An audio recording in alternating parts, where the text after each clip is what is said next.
সকলকেই আমার শুভেচ্ছা অভিনন্দন জানাচ্ছি। আমার পরিচয়টা দিই। আমার নাম হচ্ছে ডক্টর মদন মোহন দা। আমি বিধানচন্দ্র কৃষি বিশ্ববিদ্যালয় থেকে গ্র্যাজুয়েশন করার পর দিল্লিতে IRI থেকে ডক্টরেট করেছি। তারপরে আমি ডিফারেন্ট কর্পোরেট সেক্টরে আমি অ্যাডভাইজার ছিলাম, টেকনিক্যাল অ্যাডভাইজার। তারপরে আমি সিকিম গভর্নমেন্টের অ্যাডভাইজার ছিলাম। তারপরে আমি নিজেই চাষবাস শুরু করি। আমি সারা জীবনে যা ইনকাম করেছিলাম আমি ধীরে ধীরে সবই জমি কিনেছিলাম, কারণ আমি জানি আমাকে চাষবাসে একদিন নামতেই হবে। কারণ যে জিনিসটা আমরা অ্যাডভাইজারি করি, উপদেশ দিই, সেই জিনিসটা যদি আমরা ছোট করে করি তাহলেই অনেক। দেখুন, আমার শিক্ষা, আমি PhD করেছি টিস্যু কালচার নিয়ে, যাকে আপনারা গাছের টেস্ট টিউব বেবি বলতে পারেন। তারপর আমার প্রফেশনাল লাইফ ছিল ফ্লোরিকালচার নিয়ে, ফুল উৎপাদন। আমি দীর্ঘ সময় ফুল উৎপাদন করেছি। তারপরে গত 6 বছর হলো আমি ড্রাগন ফ্রুটে এসেছি। আমার কিছুটা জমি আছে, 22.5 বিঘের মতো একটা জায়গা প্লট আছে। তা আমি ভেবেছিলাম ওটা বিক্রি করব। তা কিছু খবর পাই যে নতুন একটা ক্রপ এসছে ড্রাগন ফ্রুট, সেইটা চাষ করলে নাকি ভালো ইনকাম হয়। তা আমি 2 বিঘেতে চাষ করলাম। 2 বিঘেতে চাষ করার পর আমি দেখলাম আমি যে ভ্যারাইটিটা নিয়ে চাষ করছি সেটি একটি ভুল ভ্যারাইটি। ভ্যারাইটিটা খুব ছোট হয়, যদিও খুব মিষ্টি, গাছটাও ভালো, কিন্তু বাজারে বিক্রি হচ্ছিল না। তখন যেহেতু আমি টিস্যু কালচারিস্ট, কিছুটা জ্ঞান হরমোন সম্বন্ধে আছে, তাই আমি একটা হরমোনাল মিক্স তৈরি করে ফলগুলোকে বড় করতে শুরু করলাম।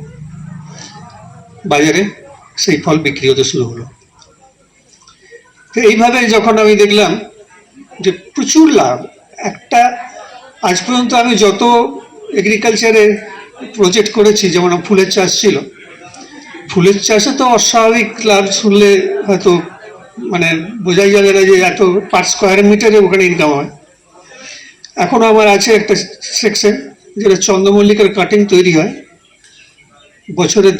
মাসে 10 লাখ আমার কাটিং তৈরি হয়, সেগুলো বাইরে চলে যায়।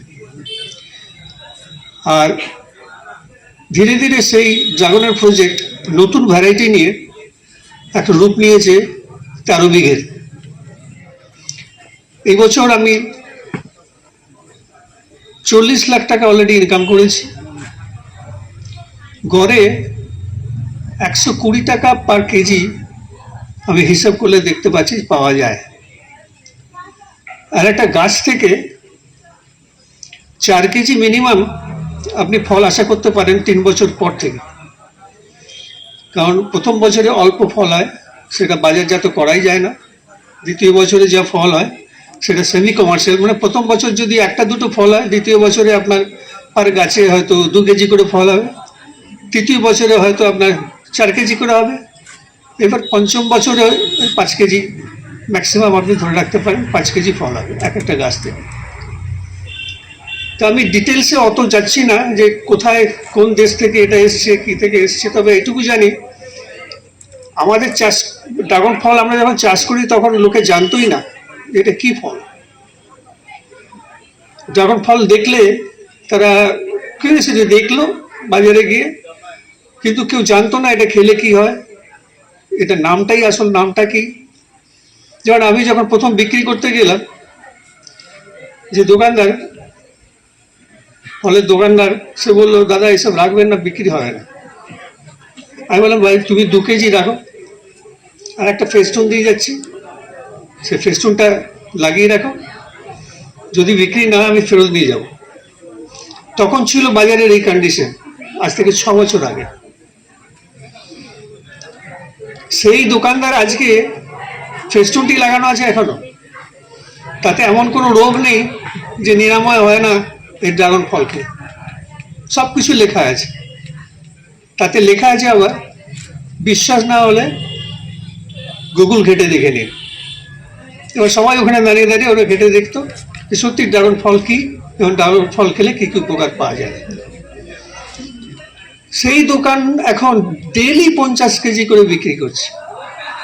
একটা ছোট্ট দোকান, সে ডেলি 50 কেজি করে বিক্রি করছে।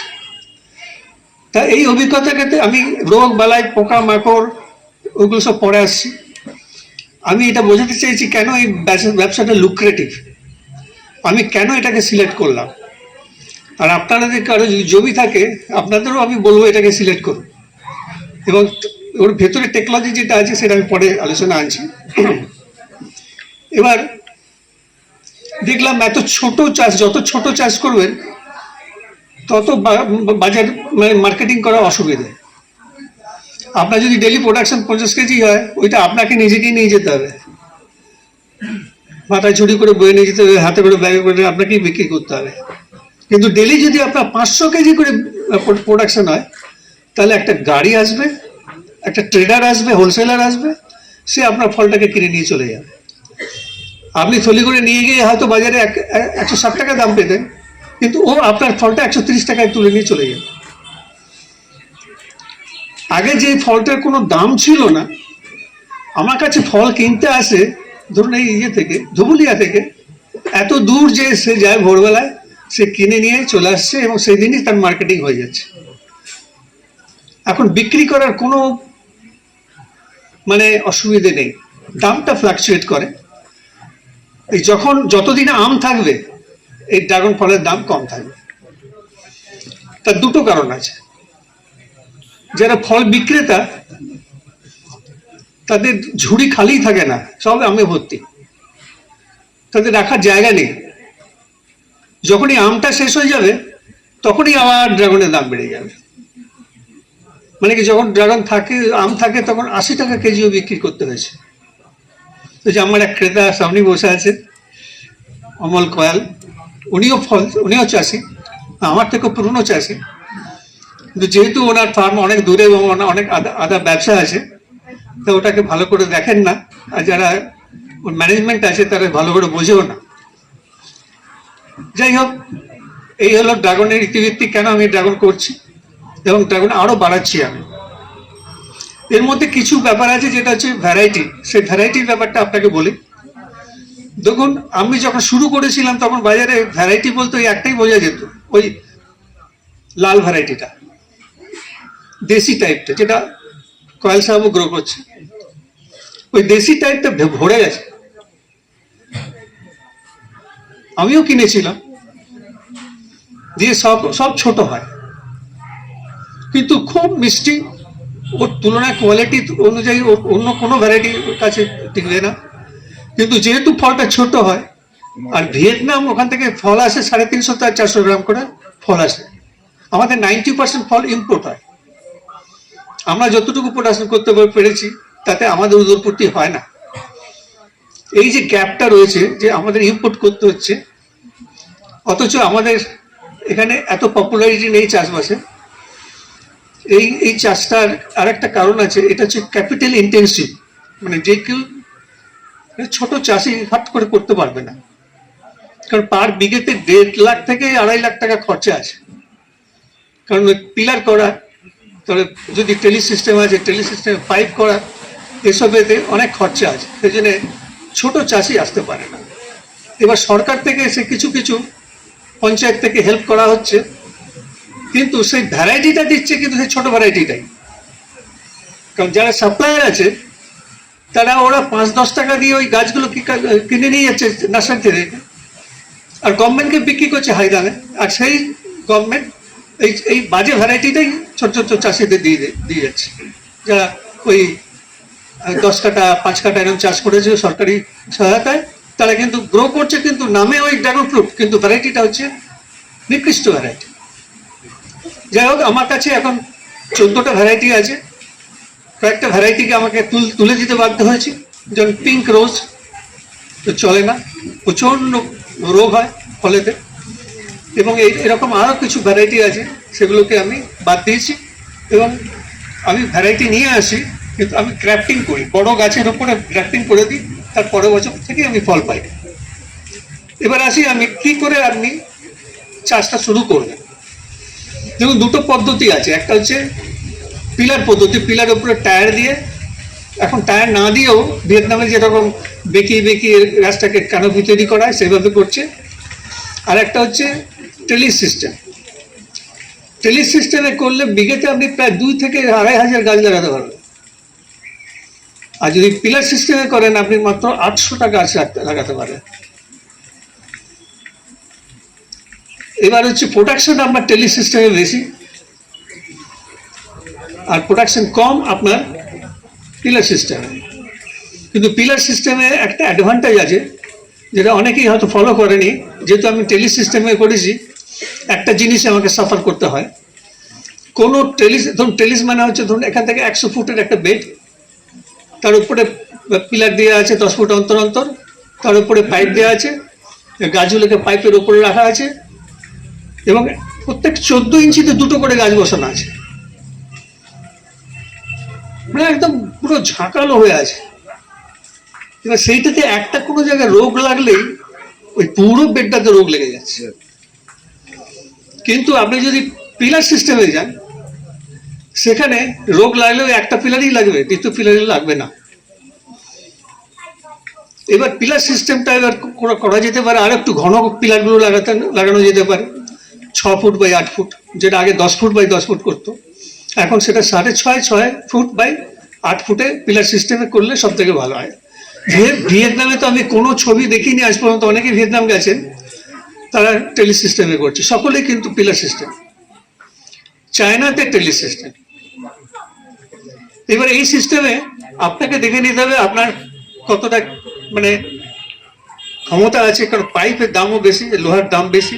আপনি হয়তো তার দিয়ে করতে যাবেন, তার দিয়ে করতে গেলে অনেক অসুবিধা হচ্ছে। কিছুদিন পরে সেই তার সব বেঁকে গিয়ে হ্যাঙ্গিং হয়ে যাচ্ছে, ঠিক মতো টেনশনটা যদি না রাখতে পারা যায়। সেই জন্যে আপনাকে প্রথমে ঠিক করে নিতে হবে আপনি কোন পদ্ধতিতে যাবেন। আমি যখন সব পাইপে করেছি, আমি ইনভেস্ট করেছি, আমার পার বিঘে খরচা হয়েছে 3 লাখ টাকা করে, সব জিআই পাইপ দিয়েছি। এবার আরেকটা জিনিস হচ্ছে যেটা আমি দেখুন, আমরা যখন পড়াশোনা করেছি তখন এই ড্রাগন ফ্রুটের নামই শুনিনি। অ্যাভোকাডোর নাম শোনা গেছে, যেটা আজকে অ্যাভোকাডো আজকে শুরু হতে যাচ্ছে, এখানে এই লঞ্চ হলো। অ্যাভোকাডোর নাম কিন্তু আমরা বহু আগে শুনেছি, কিন্তু ড্রাগন ফ্রুটের নাম আমরা শুনিনি। কিন্তু ড্রাগন ফ্রুটটা শুরু হয়ে গেছে ওয়েস্ট বেঙ্গলে প্রায় এই 2019-এর সময়ে শুরু হয়েছে।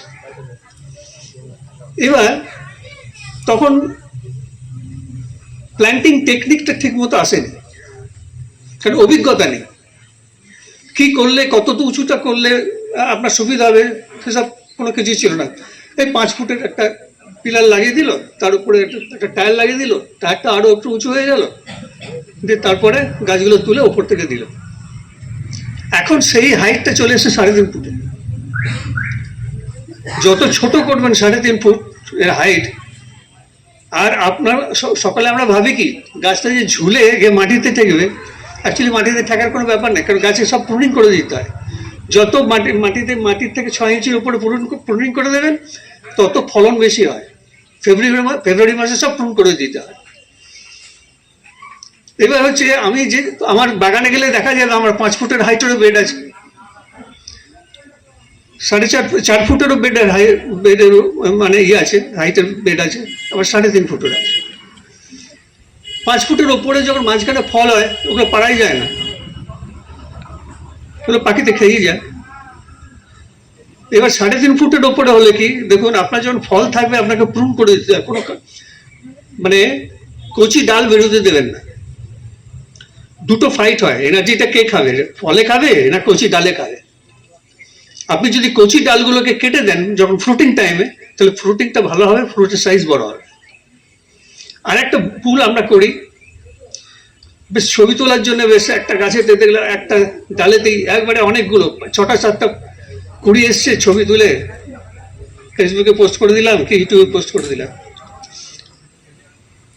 একটা ডালে একটা ফল থাকতে হবে, ভিয়েতনামে যাবেন, প্রথমেই দেখবেন প্রত্যেকটি ডালে একটি করে ফল আছে, আর ফলের কুড়িগুলো ভেঙে দেওয়ার সময় তখন মনে হবে যেন ওদের হৃদয় নেই, এত সুন্দর গাছ, এত ফল, এত কুড়ি ভেঙে দিচ্ছে। এইবার ফল ভাঙা আপনাকে মানে ওই শিখতে হবে। যেমন ধরুন প্রত্যেক মানে ফলেতেই এক একটা টেকনিক হয়, এটাকে বলে ফ্রুট থিনিং। আঙুরেও আছে, যে আঙুরের বাঞ্চগুলো মানে খুব টাইট হয়, সেটা কাঁচি দিয়ে ওরা থিন করে দেয় যাতে টাইট না হয়। ফ্রুট থিনিং একটা হচ্ছে টেকনিক, সেই টেকনিকটা আমরা এখানে ফলো করি না। যতগুলো কুড়ি এলো সবটারই ফল নিচ্ছি, আর ফলগুলো সব ছোট ছোট হয়ে যাচ্ছে। সেই জন্যে আপনাকে যতগুলো কুড়ি আছে সব ভেঙে দিতে হবে, একটা হেলদি কুড়ি আপনাকে রাখতে হবে। আবার এটাও শোনা যায়, এবং আমিও করি, যদি একটা কুড়ি থেকে আর একটা কুড়ির ডিস্টেন্স 1 ফুটের মতো থাকে, তাহলে দ্বিতীয় কুড়িটা রাখা যায় অন্য একটা মানে রিজে। ও তো শিরা থাকে, অন্য শিরাতে 12 ইঞ্চি উপরে একটা রাখা যেতে পারে, তাহলে দুটোরই সাইজ বড় হয়। তাই এই হচ্ছে। আর যখন আমি এই ব্যবসায় নেমেছিলাম, তখন ইউটিউব থেকেই অনেক কিছু দেখলাম, যে বেশিরভাগ বাংলাদেশে। আমাদের এখানকারও কিছু ইউটিউবার আছে যারা কিছু না জেনে ইউটিউব করে থাকে। যেমন টেকনিক্যালি কিছু ভুল ইনফরমেশনও থাকে। যেমন একটা উদাহরণ আপনাদের দিচ্ছি, বর্ষাকালে না গরমকালে, গ্রীষ্মের সময় এর 3টে সমস্যা আছে। একটা হচ্ছে হিট, মানে প্রচন্ড মানে সানস্কচ হয়। সেই সানস্কচটা হয় 2 রকম ভাবে। একটা হচ্ছে হলুদ হয়ে যায় কিন্তু শক্ত থাকে, আবার বৃষ্টি পড়লে সেটা সবুজে রিটার্ন হয়ে যায়, সেটা এক ধরনের সানস্কচ। আর একটা হচ্ছে যে এইটা হয় 45-এর উপর যখন টেম্পারেচার চলে যায়, হঠাৎ হাওয়া যখন একদম নেই, 50-এর উপর টেম্পারেচার চলে গেছে, তখন হঠাৎ একদিনে আপনি গিয়ে দেখবেন আপনার মাঠে এই ওপরের দিকে যতগুলো মানে ছাটা পোশাক আছে, তার যে অংশটা ওপরের দিকে রয়েছে সেটা পচে গেছে, নরম হয়ে গেছে, স্পঞ্জের মতো। এর কারণটা কিন্তু আলাদা। আমি যেহেতু প্ল্যান্ট ফিজিওলজি আমি জানি এবং পড়াশোনা করা আছে, হঠাৎ কিছু একটা ক্রস রেফারেন্স পেলাম। গুজরাটে এক চাষি, সে নিজে বলছে যে গরমকালে জল কম দাও। আমি তার সঙ্গে রিলেশন পেয়ে গেলাম। জলটা হচ্ছে গাছে দিলে সেই সময় গাছ নিজেকে ঠান্ডা করার জন্য প্রচুর পরিমাণে জল টানে। জল টেনে ওই ওপরে যেখানে মানে রৌদ্র পড়ছে আর কি, সেইখানটায় ও পাঠিয়ে দেয় জলটা। কিন্তু সেলে ক্যাপাসিটি না থাকে, সেল রাপচার হয়ে যাচ্ছে, দিয়ে স্পঞ্জিস টিস্যু হয়ে যাচ্ছে। ওগুলো তো প্রথমটা পচন নয়, প্রথমটা হচ্ছে কি ফেটে গেছে অতিরিক্ত জল টানার পর। এই খবরটা যখন আমি পেলাম এবং মিলিয়ে নিলাম, এই 23 সালের এই 24 আর 23 সালে হয়েছিল প্রথম গরম, শুরুটা হয় 23 সাল থেকে।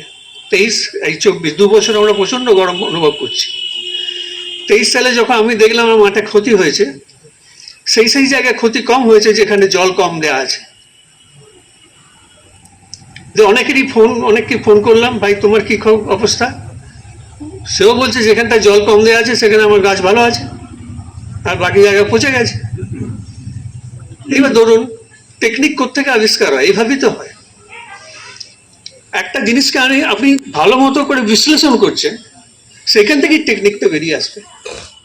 এগুলো বইয়ে লেখা নেই এবং থাকবেও না হয়তো। কারণ হচ্ছে যে সমস্ত জিনিস এশিয়া এবং সাউথ এশিয়ান কান্ট্রিজে যে সমস্ত চাষ হয়, তাদের লিটারেচার খুব কম পাওয়া যায়। আপনি হয়তো ওয়েস্টার্ন কান্ট্রিজ কি আমেরিকান কান্ট্রিজে যে সমস্ত ফসলগুলো হচ্ছে তাদের অনেক লিটারেচার রিপোর্ট পাবেন, কিন্তু এই থাইল্যান্ডে, মালয়েশিয়ায়, ভিয়েতনামে যেগুলো হচ্ছে তাদের রিসার্চ রিপোর্ট খুব কম। মানে পিএইচডি লেভেলে আমাদের যা হচ্ছে হয়তো ওদের তাও হয়নি। তা এই গাছ প্রথম ইউটিউবে আমরা দেখতে পেতাম এই গাছে কোনো রোগ পোকা নেই, জল কম লাগে, আপনারা চাষ করুন, বিরাট লাভ।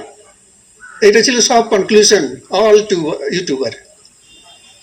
আমি সেই দিকে নেমেছিলাম যে জল কম লাগে, যদিও জল আছে আমার, তো রোগ পোকা নেই, ভালো একটা জিনিস। আমি 1 মাস পর পরে ফার্মে যেতাম, ম্যানেজার আছে, সুপারভাইজার আছে, এটা দেখতো। তো হঠাৎ গিয়ে দেখি সব রোগে ভর্তি। এই 3খানা রোগ আছে। যেটা ডেঞ্জারাস হচ্ছে আপনার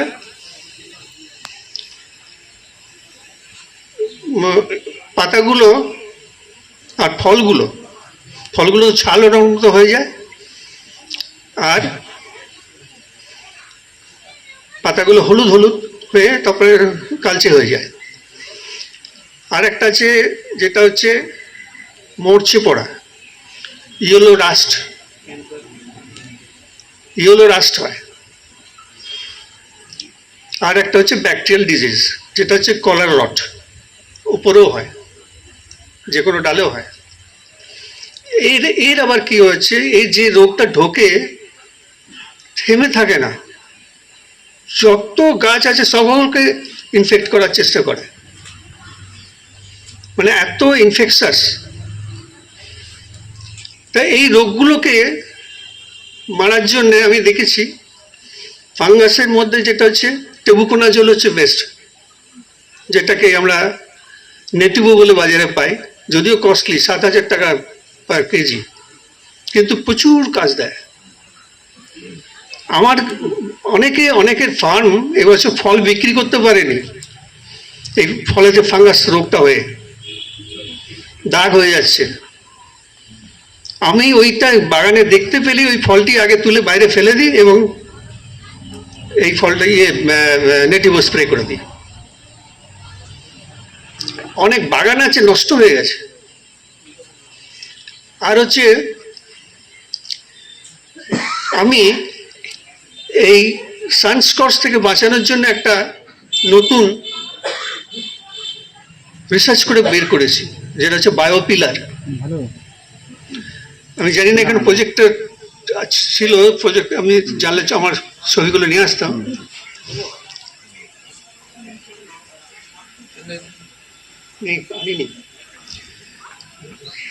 বায়োপিলারটা হচ্ছে কি আপনার কংক্রিটের পিলার নয়, ওটা হচ্ছে গ্লিসাইডিয়া বলে একটা লিগুমিনাস ট্রি আছে, বহু বর্ষজীবী গ্লিসাইডিয়া। এটা গোয়াতে আমাদের যেমন ধোলকলমি দিয়ে বেড়া হয়, গোয়াতে কেরালাতে ওরা বেড়া করে, ওটা দিয়ে ডাল পুঁতে দেয়, বেড়া হয়ে যায়। কেরালাতে ওর নিচে ভ্যানিলার চাষ হয়, মানে এত জমি উর্বর করতে সাহায্য করে। যেহেতু লিগুমিনাস ক্রপ, সেহেতু নাইট্রোজেন বাতাস থেকে নিচ্ছে আর মাটিতে দিচ্ছে। এবার আমি রিসার্চ করছি গত 2 বছর হলো, গ্লিসাইডিয়া গাছটাকে প্রথমে একটা বাঁশ দিয়ে বেঁধে দিতে হবে যাতে ও নিজে না হেলে যায়।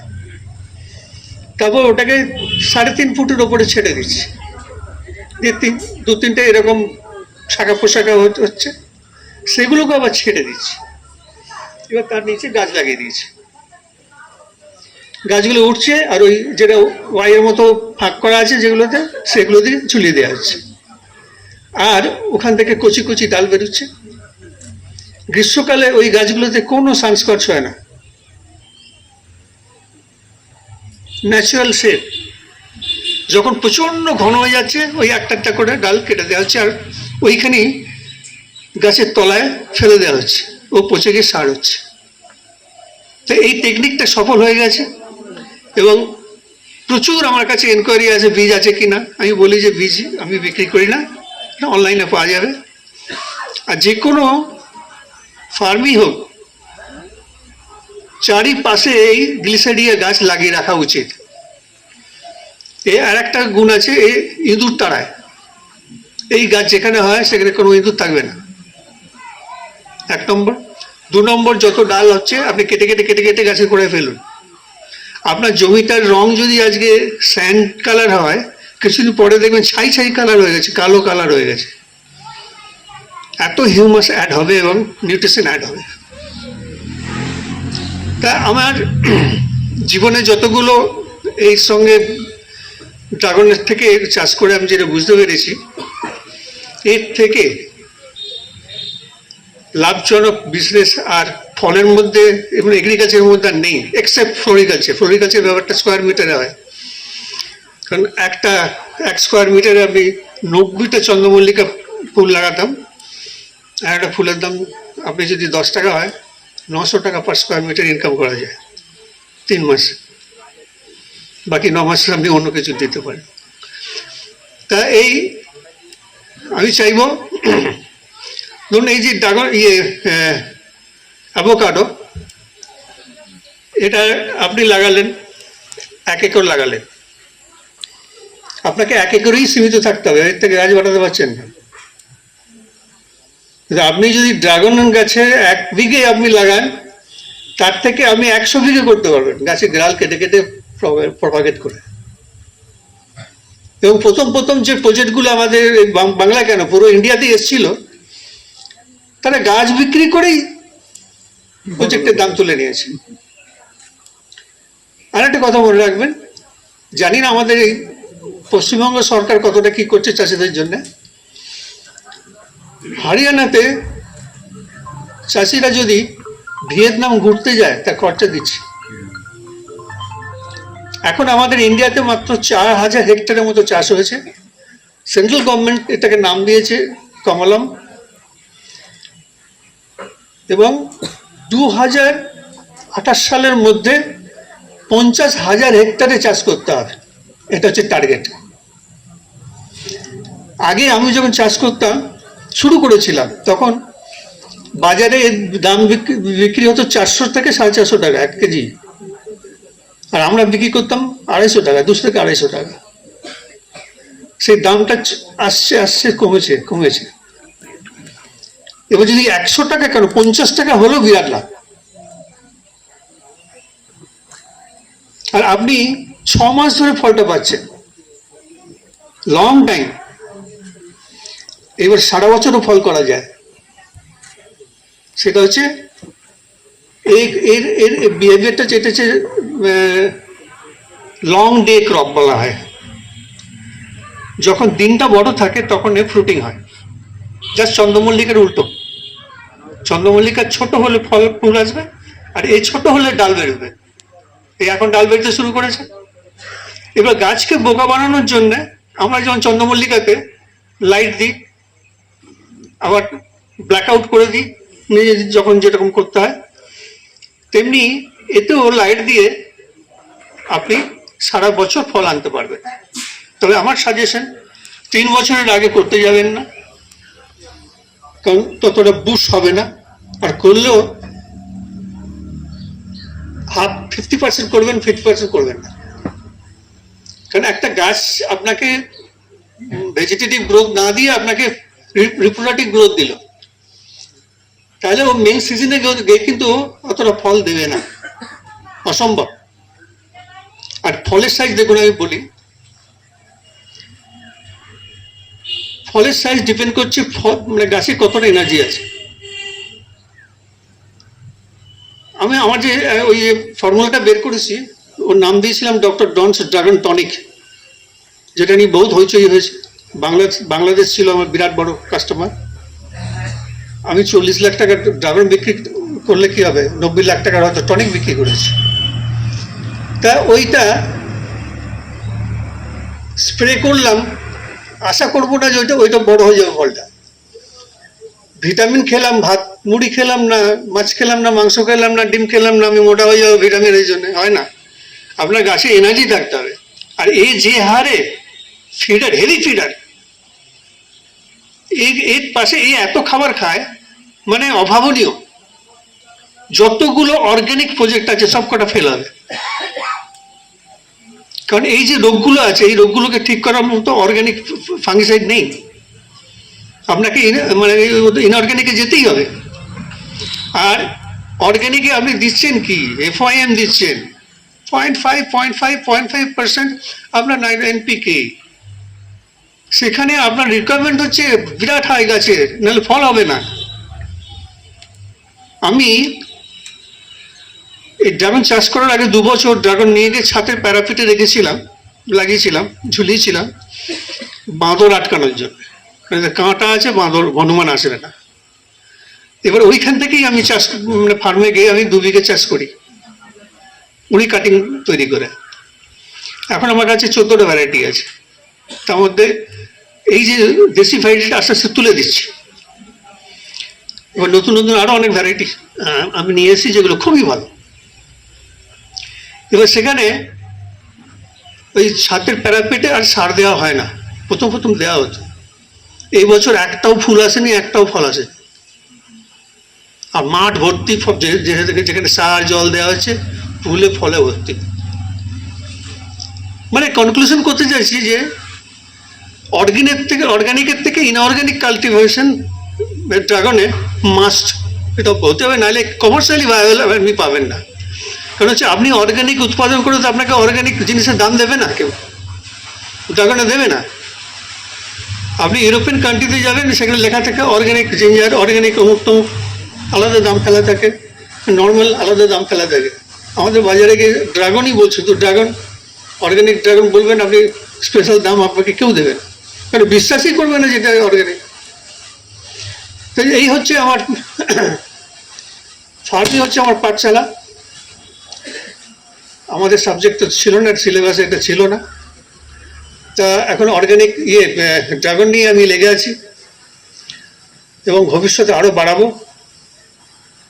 কারণ লোভটা কোথায় থাকে? একটা নতুন ভ্যারাইটি পেয়েছি, ধরুন একটা ডাল পেয়েছি, তাকে পিস পিস করে যতগুলো চোখ আছে সব কটা এই এত বড় বড় গাছের উপরে গ্রাফটিং করে দেওয়া হলো। তার পরের বছরই ফল দিয়ে দিচ্ছে, একটা বছর লাগবে তার ফল দিতে। এভাবে নতুন নতুন ভ্যারাইটি নিয়ে এসে সংযোগ করার পর মনে হচ্ছে ওই ভ্যারাইটিটা তুলে দিয়ে এটা লাগাই। এই যে একটা মানে চলেই যাচ্ছে এটা প্রত্যেক বছর, যে এই ভ্যারাইটিটা রাখবো না, এটা তুলে দে, অন্য ভ্যারাইটি করবো। ধীরে ধীরে কোথায় গিয়ে সেটেল হবো সেটা আমি যাই না, কারণ আজকে যে ভ্যারাইটিটা চলছে না, কালকে সেই ভ্যারাইটি চলছে, সেটা কালকে নাও চলতে পারে। তো এইভাবে আমি আমার ফার্ম থেকে আমি ড্রাগন সম্বন্ধে শিক্ষা পেয়েছি, যে শিক্ষাটা আমি আপনাদের সঙ্গে শেয়ার করতে পারলাম।